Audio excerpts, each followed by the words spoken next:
Ушул айдын соңунда Москвада жыл сайын өтүүчү эл аралык экономикалык форум өз ишин баштайт. Аталган форумга дүйнөдөгү тажрыйбалуу экономисттер, көрүнүктүү саясатчылар чакырылып келет.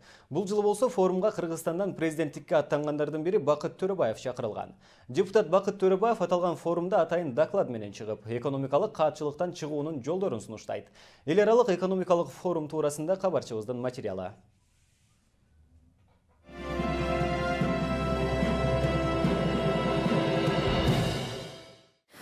Москва экономикалык форуму бул Россиянын экономикасын өнүктүрүүгө багытталган стратегиялык пландарды иштеп чыгуу боюнча атайын эксперттик аянтча болуп саналат. Бул жылы атталган форумда дүйнөдө орун алып жаткан экономикалык каачылык маселеси көтөрүлөт. Анын ичинде Кыргызстан каачылыктан чыгуу үчүн кандай аракеттерди көрүп жатат? Евразиялык экономикалык биримдиктин алкагындагы кызматташтыктарды андан ары чыңдоо сыяктуу бир катар маселелер көтөрүлөт. Быйыл болсо эл аралык форумга атайын доклад менен чыгып берүү өтүнүчү менен президенттикке аттангандардын бири Бакыт Төрөбаев чакырылган. ЕЭПтин алкагында биздин Кыргызстаныбыз бул интеграцияда өзүн кандай алып барат? Анткени ЕЭПтин алкагында биз көп маселелерди карадык. Биз бул биримдикке кирдик. Ошон үчүн бул биримдикте биз четте калбай, аябай тыгыз байланышты иштеп, биз мурдагы союз кезиндеги экономиканы келтириш керекпиз. Анткени союз кезиндеги биздин экономикасы аябай жакшы мындай көрсөткүчтөр болгон. ЕЭПтин алкагында Кыргызстан үчүн 180 миллион калкы бар рынок ачылат деген үмүт бар болчу.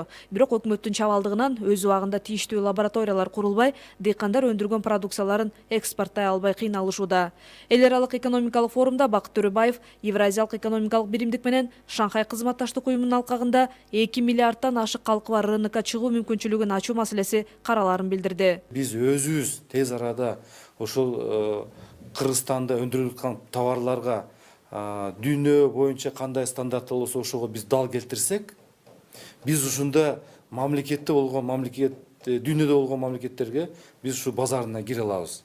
Ошон үчүн биз бул жерде өзүбүздөн дагы иш аракеттер аябай көп болуш керек. Мындан сырткары депутат Бакыт Төрөбаев эл аралык форумда индустриализация маселесин көтөрө тургандыгын айтты. Эгерде биз индустриализация кылсак, жаңы инновацияларды алып келсек, жаңы технологияларды алып келсек, ошондо гана биздин экономикабыз өсөт. Экономикабыз ЕАЭПтин алкагында канча деген бизге базар ачылды, ошого биз муктаж болгон товарларга биз аларга бериш керекпиз. Ошон үчүн биз азыр Кыргызстанда тех регламенттер болобу, же башка стандарттагы мекемелер, ISO деген стандарттар бар, HAP деген стандарттар бар. Ошол стандартка биз тез арада лайык жумуштарды жасап. Дүйнөнүн алдыңкы экономисттери, беделдүү саясатчылары чогулган форумга жалгыз Кыргызстандын атынан болочоктогу президенттикке аттанып жаткан Бакыт Төрөбаевдин чакырылышын эксперттер андан келечекте Москва чоң үмүт артып жатышат дешет. Кыргызстандын бүгүнкү экономикалык абалын, каачылыктан чыгуунун жолдорун дал ушул жаш жана тажрыйбалуу саясатчынын көз карашында баамдаганы турушат. Изат Шугралиева, Бекжан Камзаев, Сентябрь.